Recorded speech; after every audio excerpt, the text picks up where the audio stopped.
Satan is around, but he is useless without a man. And Satan is only intelligent to the degree of the intelligence in the man he is using. If the man is a dummy, Satan in him will be a dummy. If the man is intelligent, Satan's operations in him will be sophisticated. Satan on his own cannot move on earth.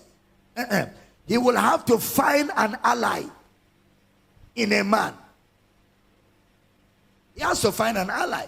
Because Satan on his own, if Satan can do things by himself, he will stop on the road and hold you and fight you. But we have never seen Satan fighting somebody. That's why these churches that teach on demons are doing people a disservice. They are collecting your power from you and giving it to Satan. See, if Satan on his own can do so, I have been daring him all my life. If they burn you, well, come here, let me slap you. He has never come. Satan goes nowhere harassing men until a man makes himself an ally. Same thing with God. God can do nothing on earth until he has an ally in man. Why is it that after Adam fell, God could not redeem man? He only made a promise. Why didn't God move him to action and say, now that man has fallen, man be restored? No, that will be jungle. And God is not a jungle man. God is not a jungle God, sorry, for lack of a good word. So God made a promise. She shall bring forth a seed. What God was saying, now that you have rejected me, I will have to walk through a man that will be my ally to restore you back. So God said it will have to come through the seed of a woman, because on earth man determines actions and man determines the outcome of things. That's why God does not preach the gospel. He will use men to preach the gospel, because this earth has been given to the sons of men. That's why if you're not a man wearing an earth suit, your operation on earth is illegal. That's why when men drop their body, they don't stay here anymore. The moment you don't have a body, you're an illegal entity on earth. You need an earth suit to operate on earth. I'm teaching good here. So Satan will need an ally in man, just like God will need an ally in man, because man runs the earth. But man makes decisions but does not determine the outcome, because there is a righteous judge ahead of time that has already judged the actions of men. He doesn't react, he proacted. So, but he gives you caution. If you do like this, this will come out. If you do like that, but the choice ultimately is yours. Keep at the gosh. So don't be blaming Satan, even though he's blamed by vicarious liability. But man ultimately is responsible. Man ultimately is responsible.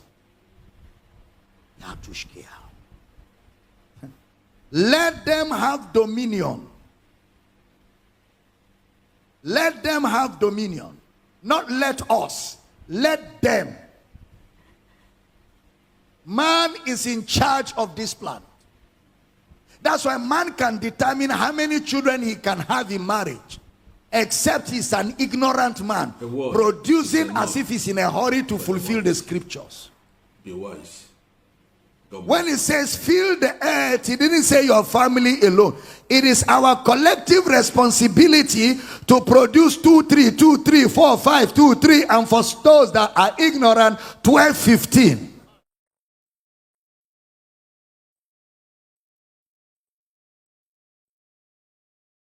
And he gave man the steering to drive however he wants to drive, where he wants to drive to, and he gives man the ability to hold the brakes. So like you can see it in the reproduction, that's how it is in other affairs.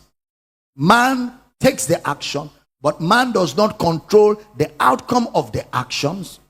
So which means the repercussion of the actions will surely come once the action is triggered. Can you imagine the law of gravity for those of you that are scientists here, or who read sciences?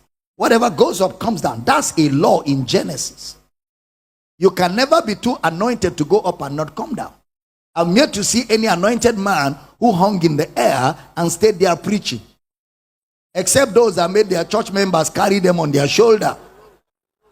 And the members were carrying them and moving with them, and they sat on their body and they are talking. If they have that kind of power, why didn't they just rise and suspend gravity? Because there are laws that govern the earth. There are laws that govern the earth.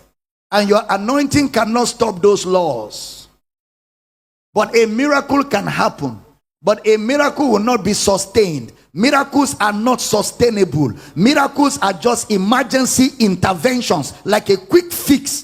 But even after the quick fix, you will have to rely on principles if you're going to maintain the miracles. After the miracle, if you don't do the principles, you lose the miracle and you're back to square one.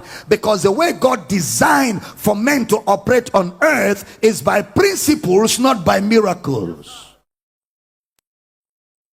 Not by miracles, but by principles. And if you have all the principles in place, you may not need a miracle. You may not need a miracle. I'm teaching too good this night.